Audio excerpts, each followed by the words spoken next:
이번 시간은 두려울 외자에 대해서 한자어를 가장 쉽게 설명하는 시간을 가져보도록 하겠습니다.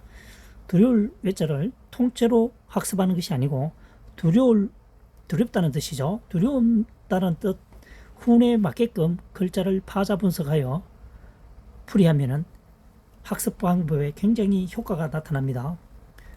증명해 보이도록 하겠습니다. 글자를 파자 분석해보면, 분리해보면 밭전이죠. 하나 일입니다. 아랫부분이 죽을 일입니다. 옥편에 나오지 않습니다. 한자사랑이 만든 지정입니다.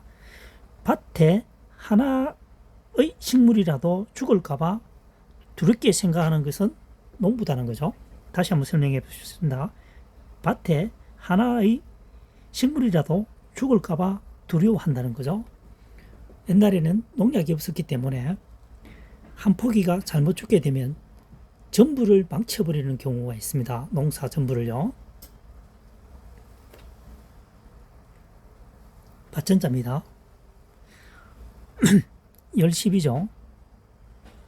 애운담미입니다. 글자를 애워쌌죠. 애워살위입니다. 애워살위, 애운담미. 단독으로 쓸 때는 입구죠.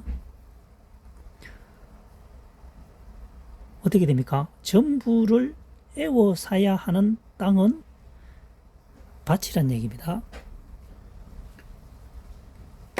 산짐승이 가장 좋아하는 것은 농작물이 심어져 있는 밭이겠죠. 그래서 농작물로부터 산짐승으로부터 농작물을 보호하기 위해서는 울타리를 뭡니까? 빈틈없이 애워사야 된다는 말이겠죠. 그래서 세 번째는 경기전입니다. 경기전 또는 경계전자도 됩니다. 경계하다, 경계선. 밭전자죠. 안을 봅니다. 밭을 애워사고 있다는 것은 뭡니까? 경계 표시를 하겠다는 얘기겠죠. 그래서 경계전, 경기전입니다. 경기라고 하는 것은 서울에서 가까운 경기도라는 말을 하죠. 그와 마찬가지로 경기라고 하는 것은 왕도 주위의 500리 이내 지역을 경기라고 했습니다. 과거에도.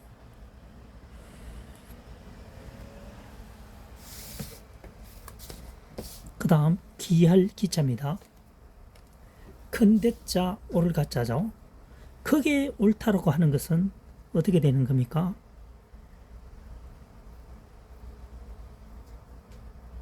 굉장하다는 거죠. 한마디로. 크게 옳다라고 하는 것은요. 남들이 할 수 없는 것을 혼자만이 할 수 있다는 거죠. 그래서 기할 기자입니다. 금메달 같은 경우 보면 신기하죠. 일반인들하고는 탁월한 어떤 뭔가를 보여주죠. 그 다음 산은 기이합니다. 모두가 특히 기이한 것이 심하면 뭡니까? 험하다는 거죠. 험한 산은 더더욱 기이한 형태를 보여주고 있죠. 그래서 기이할 기자입니다. 그 다음 비단기자입니다. 실사변이죠. 실로 만든 것처럼 기이한 것은 비단이라는 것이죠. 비단은 누에 고치에서 생산되는 제품으로서 과거에는 최고급의 상품입니다. 최고급의 상품이었습니다. 그래서 천으로 실로서 만들어진 것으로 최고 기이한 것은 비단이었다. 이런 얘기입니다. 비단기. 밭전자의 기이할기, 떼기밭기입니다.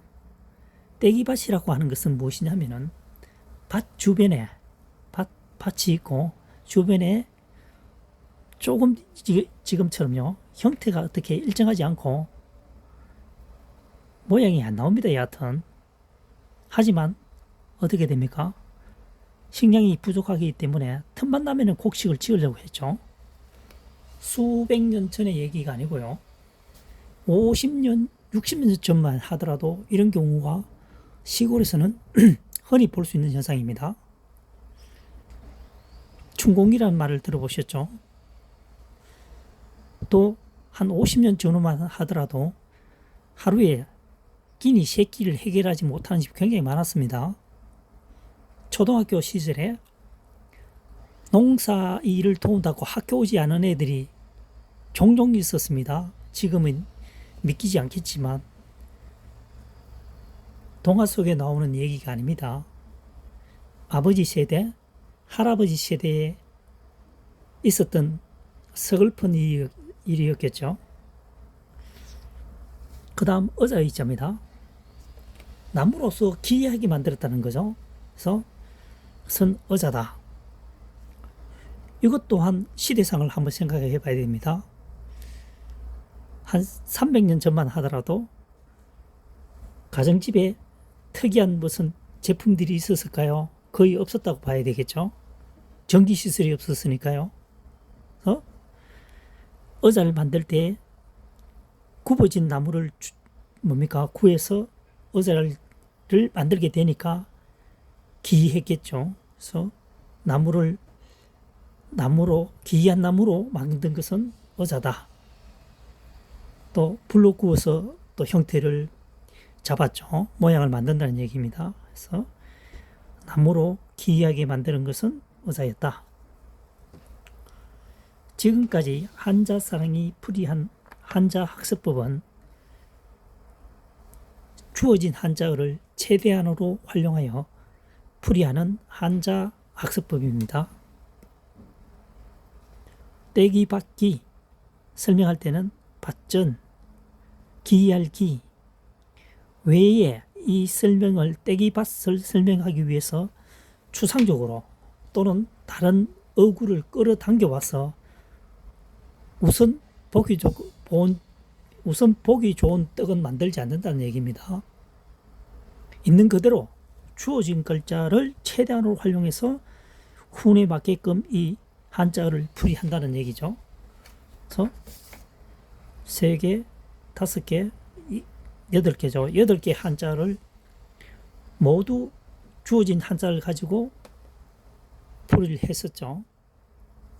8천자 중에서 99%가 지금처럼 한자사랑이 설명하는 것과 같이 풀이가 가능합니다. 1% 정도는 잘 되지 않는 경우가 발생하기도 합니다. 그것은 한자를 최근에 만든 것이 아니라 수백 년, 수천 년 전에 이미 만들어 놓은 글자이기 때문에 그렇습니다. 구독, 좋아요 부탁드리겠습니다. 공감대가 형성이 된다면요. 다음 시간에 또 뵙도록 하겠습니다.